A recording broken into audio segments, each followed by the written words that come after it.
សូមស្វាគមន៍មកកាន់ Channel KH Story Animation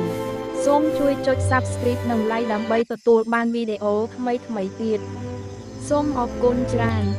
កាលពីព្រេងនាងមានក្មេងស្រីម្នាក់ឈ្មោះស្រីណៃ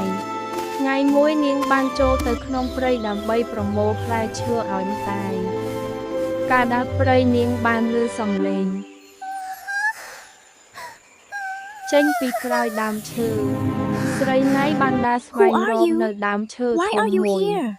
តែពេលនាងងាកទៅមើលខ្លួនបានឃើញព្រះនាគតូចមួយឈ្មោះនាគលីខ្លាចនឹងអស់សង្ឃឹមនាគលីនិយាយថាខ្ញុំធ្លាប់ចេញពីកន្លែងរស់នៅសូមជួយខ្ញុំទៅផ្ទះវិញស្រីណៃញញឹមហើយនិយាយថាអូមិនបាច់ខ្លាចទេ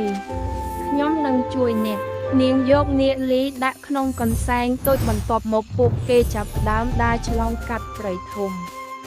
នៅលើផ្លូវនាគលីបានប្រាប់ថាត្រូវទៅរកភ្លើងបូជាដែលបំភ្លឺលើដើមឈើអាយុ100សតវត្សដើម្បីត្រឡប់ទៅមង្គលនាគពន្លឺលីលាចង្ការរបស់នាគលីបង្ហាញផ្លូវទៅមុខភ្លើងនោះអាចនាំខ្ញុំទៅជួបគ្រួសារស្រីណៃនិយាយថាដូច្នេះយើងនឹងរកលាយជាមួយគ្នាពេលដើរចូលដល់ព្រៃងងឹតស្រមោលត្រជាក់រឿងចម្លែកបានកើតឡើងមានសត្វមួយរៀងប្លែកបង្ហាញខ្លួនចេញវាមិនអាក្រក់ទេប៉ុន្តែធំនិងរឹងមាំហើយវាខ្លាចពន្លឺនាគវាគិតថាស្រីណៃជាអ្នកលួចសត្វព្រៃ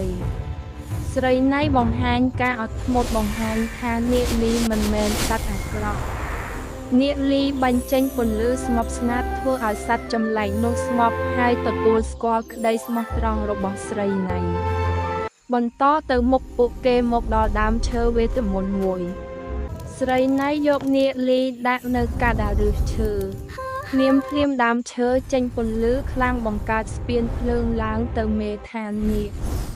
នាគលីសប្បាយរីករាយពន្លឺប៉ះលើខ្លួនហើយវានិយាយថាអរគុណច្រើនណាស់វាហោះឡើងទៅលើមេឃហើយផ្ញើពន្លឺតូចមកឲ្យស្រីណៃជារង្វាន់នៃចិត្តសប្បុរសសត្វទាំងអស់ក្នុងព្រៃឈប់ខ្លាចព្រៃខ្លាយជាពន្លឺល្អប្រសើរស្រីណៃញញឹមហើយនិយាយថា